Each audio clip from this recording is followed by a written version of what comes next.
समीर बाकरेजी, राजीनामा एखाद्या मंत्र्याचा ज्या वेळेला मागितला जातो तो नैतिक आधारावरती मागितला जातो। म्हणजे यापूर्वी जेव्हा रेल्वे ऍक्सिडेंट झाले आणि रेल्वे मंत्र्यांनी राजीनामे दिले ते काही इनकॉम्पिटंट होते म्हणून त्यांनी राजीनामे दिले का हो?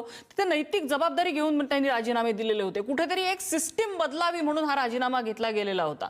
इथे धर्मेंद्र प्रधानांचा जो राजीनामा मागितला जातोय तो कुठेतरी सिस्टीम बदलण्यासाठी, कुठेतरी त्यांनी नैतिक जबाबदारी घ्यावी म्हणून हा राजीनामा मागितला जातोय। का सरकार इतके दिवस राजीनामा घ्यायला हा मागे कचरत आहे? धर्मेंद्र प्रधानजी यांनी म्हणजे एनटीए त्यांच्या काळात 2017 मध्ये बनली आणि मी तुम्हाला आता आकडे दिले। आणि दुसरी गोष्ट कशी आहे नम्रताजी, या जो घोटाळा नीटचा झाला तो सरकारने स्वतः उघडकीस आणला।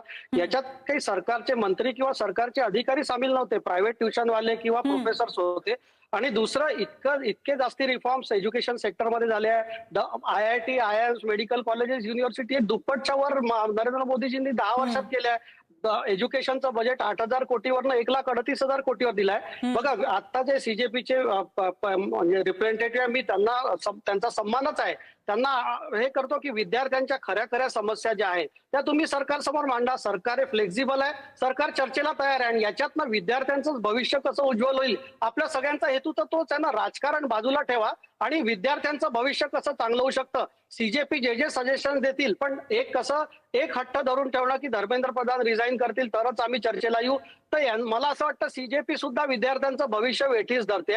त्यांना माझी विनंती आहे की तुम्ही चर्चेला या, तुमचा मसुदा काय आहे, तुमच्यासाठी चर्चेसाठी आम्ही विद्यार्थ्यांसाठी नेहमी तयार आहे। पण तुम्ही जर म्हणजे हिंसेचं समर्थन कोणीच करणार नाही, तुम्ही चर्चेसाठी या, आम्ही चर्चा करायला तयार आहे। आमचे सरकारचे JP नड्डा सारखे सिनियर मंत्री तयार आहेत,